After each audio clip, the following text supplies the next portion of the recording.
Bonjour à tous. Aujourd'hui, nous nous retrouvons de nouveau en compagnie de Beaumarchais et du Barbier de Séville et il s'agit de corriger la dissertation que vous avez réalisée, dont vous avez réalisé au moins le plan. Alors, le sujet était le suivant. On dit souvent des pièces de Beaumarchais qu'elles sont des pièces révolutionnaires qui, comme l'affirme le dramaturge dans la préface du Mariage de Figaro, ébranleraient l'État. Dans quelle mesure le Barbier de Séville vous semble-t-il correspondre à cette affirmation? Vous avez bien travaillé et vous avez, pour la grande majorité d'entre vous, fait des choses qui étaient très sérieuses et très solides. Je vous propose néanmoins de reprendre avec vous, et en particulier pour ceux qui ont rencontré des difficultés, les différentes étapes que l'on suit quand on crée une dissertation. C'est l'occasion évidemment de revoir la méthode ensemble.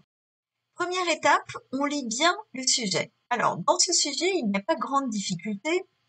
Il est question de pièces révolutionnaires.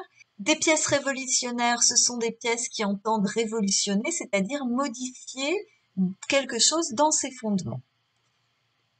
Elles ébranleraient par ailleurs l'État, des pièces de Beaumarchais.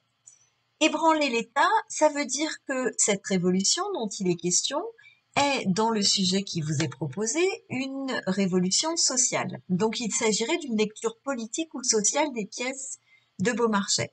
Et ce seraient des pièces qui, finalement, entendraient modifier profondément les fondements de l'État, de l'organisation sociale. Bref, ces pièces seraient finalement des signes avant-coureurs de la Révolution française qui arrive quelques années après. Deuxième étape, on analyse le sujet. À partir de ce que l'on vient de faire, on va essayer de se demander quels sont les sous-entendus du sujet. Tout d'abord, ce que l'on peut voir, c'est que quand on parle de révolution, ça voudrait dire que les pièces de Beaumarchais sont des pièces dangereuses, et en particulier le Barbier de Séville, parce qu'elles introduiraient des idées novatrices qui pousseraient finalement les gens à la révolte ou dénonceraient les travers sociaux. Quand on suppose que ces pièces ébranleraient l'État, cela signifie que les pièces remettraient en question les principes fondateurs de l'Ancien Régime, c'est-à-dire notamment le privilège de la naissance, selon que vous serez puissant ou misérable, dirait La Fontaine, c'est-à-dire selon que vous naîtrez d'extraction noble ou non. Troisième étape, on réfléchit au sujet. On reprend les deux sous-entendus que l'on vient de voir. Le Barbier de Séville introduirait des idées novatrices et il remettrait en question les principes fondateurs de l'Ancien Régime. Et on se demande dans quelle mesure ces affirmations sont justes et dans quelle mesure on peut les entendre autrement, les comprendre autrement, voire même les réfuter.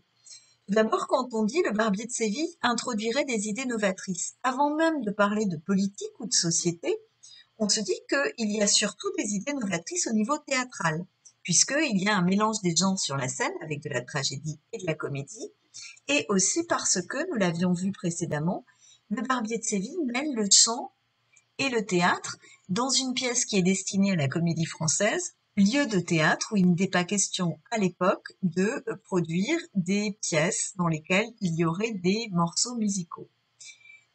Au niveau de la lecture politique, on ne peut bien évidemment qu'être d'accord avec le sujet puisque on voit bien que la pièce pose la question de l'injustice d'une société qui est basée sur la naissance. C'est donc bien une remise en question des principes fondateurs de l'Ancien Régime.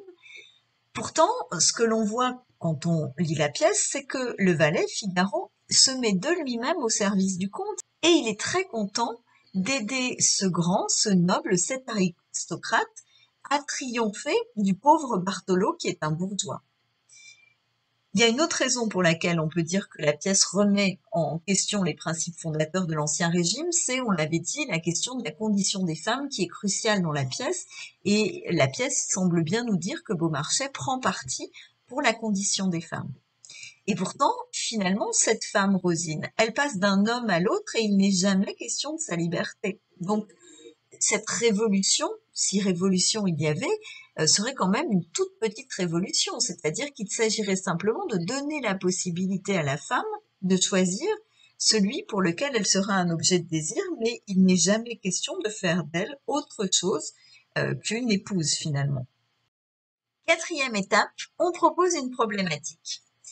On voit bien qu'il y a une lecture politique de la pièce qui est proposée ici, avec laquelle on est d'accord mais pas complètement. Et puis on se dit que si l'on doit parler de révolution, eh bien on a très envie de parler de la révolution du théâtre que propose Beaumarchais. Donc une problématique ici pourrait être Le Barbier de Séville, une pièce qui veut changer le monde. Évidemment, ce n'est pas la seule problématique qui était pertinente, ce n'est qu'une possibilité. Une fois que j'ai ma problématique, je passe à la 5e étape. Cette 5e étape, c'est d'arriver à organiser finalement les idées que j'ai trouvées préalablement. Je fonctionne désormais uniquement avec ma problématique, je ne m'occupe plus du sujet et je construis un plan qui répond à ma question. Est-ce que le Barbier de Séville veut changer le monde? J'ai remis ici toutes les idées que nous avions trouvées et on va essayer de les organiser. Je vais m'intéresser d'abord à tout ce qui va dans le sens d'une pièce qui voudrait vraiment changer le monde. Une pièce qui pose la question de l'injustice d'une société basée sur la naissance, que je vais assez naturellement mettre avec une pièce qui pose la question de la condition des femmes. Je vais ensuite remarquer qu'il y a deux de mes arguments qui, sans dire que la pièce n'est absolument pas révolutionnaire, en tout cas nuancent ce caractère révolutionnaire. Quand on dit que la pièce, finalement, met quand même en scène un valet qui se soumet au grand ou que la femme n'est rien d'autre du début à la fin qu'un objet de désir et qu'elle n'est jamais un objet pensant, on est bien en train de remettre en question le caractère révolutionnaire au niveau politique de la pièce. Donc je mets ces deux arguments ensemble. Évidemment, il m'en reste deux a priori, on va les relier, on vérifie quand même qu'ils disent la même chose. Une pièce qui mêle tragédie et comédie, c'est-à-dire qui rompt avec ce qui existait jusque-là au théâtre, et le deuxième argument qui parle du chant et de la musique sur la scène de la Comédie Française fait exactement la même chose. Je peux donc relier mes deux arguments. La 6e étape, j'organise mes axes. Vous savez que par convention, on va d'abord dans le sens du sujet, donc je vais d'abord dire que le sujet a bien raison de considérer qu'il s'agit de pièces révolutionnaires. Je vais ensuite réfuter ou nuancer le sujet, donc dire qu'elle n'est quand même pas complètement révolutionnaire. Et enfin, je vais essayer de dépasser le sujet, c'est-à-dire de montrer que si elle est révolutionnaire, cette pièce, c'est surtout au niveau théâtral.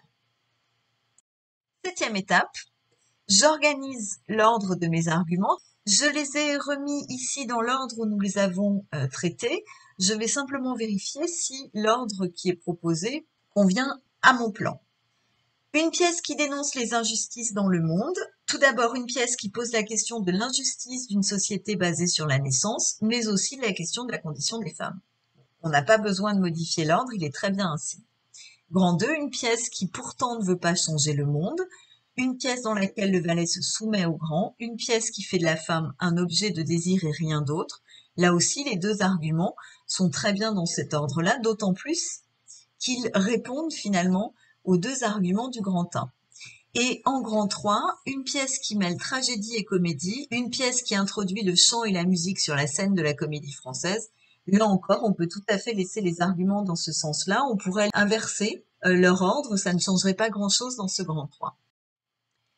Dernière étape, je trouve des exemples. Là, je vais un petit peu vite parce que vous avez déjà travaillé sur le sujet, donc vous avez vous-même trouvé des exemples. Et d'ailleurs, je me suis beaucoup inspirée de vos copies pour créer cette correction. Pour montrer qu'il y a une injustice dans cette société basée sur la naissance, je peux citer une des insolences de Figaro. Un grand nous fait assez de bien quand il ne nous fait pas de mal. Pour montrer que la pièce pose la question de la condition des femmes, il y a cette fameuse scène que nous avons travaillée ensemble où Bartholo fait mal physiquement à Rosine. Pour prouver que c'est une pièce dans laquelle le valet se soumet volontairement au grand, je vais là aussi citer Figaro qui est prêt à servir de nouveau votre excellence, et vous remarquez la façon avec laquelle Figaro s'adresse avec beaucoup d'humilité, il est presque obséquieux quand il s'adresse au comte, l'appelant votre excellence, sachant que excellence est un terme qui est un petit peu exagéré pour un comte. Pour prouver que la pièce fait de la femme un objet de désir et rien d'autre, je parlerai des deux mariages. Finalement, Rosine n'existe que dans le rapport qu'elle a aux hommes, dans le regard des hommes posés sur elle, pour prouver qu'il s'agit d'une pièce qui mêle tragédie et comédie. J'évoquerai le fait qu'il y a sur la scène, dans la même pièce, un valet et un noble. Le valet appartient à la comédie et le noble à la tragédie. Je pourrais aussi, vous avez été nombreux à le faire, évoquer le personnage de Bartholo et le fatum qui semble peser sur lui, dont il a tout à fait conscience et contre lequel il lutte, se faisant ainsi un personnage tragique puisqu'il fait preuve d'hubris. Pour prouver finalement que c'est une pièce qui introduit le chant et la musique sur la scène de la Comédie Française, vous aviez le choix entre évoquer le duo d'amour entre Rosine et celui qu'elle imagine à l'époque être Lindor, ou bien le chant du comte ivre sur l'air de Vive le vent. C'en est fini pour aujourd'hui, nous avons terminé la correction, vous avez tous reçu vos copies. Je vous demande un tout petit travail pour finir, c'est plus une réflexion qu'un travail. J'aimerais bien qu'en commentaire, vous m'indiquiez ce qui pour vous est le plus difficile à réaliser dans la dissertation. Ce n'est pas pure curiosité, l'idée étant aussi pour moi de voir ce qu'il faudrait que je travaille davantage pour l'année prochaine. En attendant de pouvoir vous lire, il me reste à vous souhaiter une excellente journée.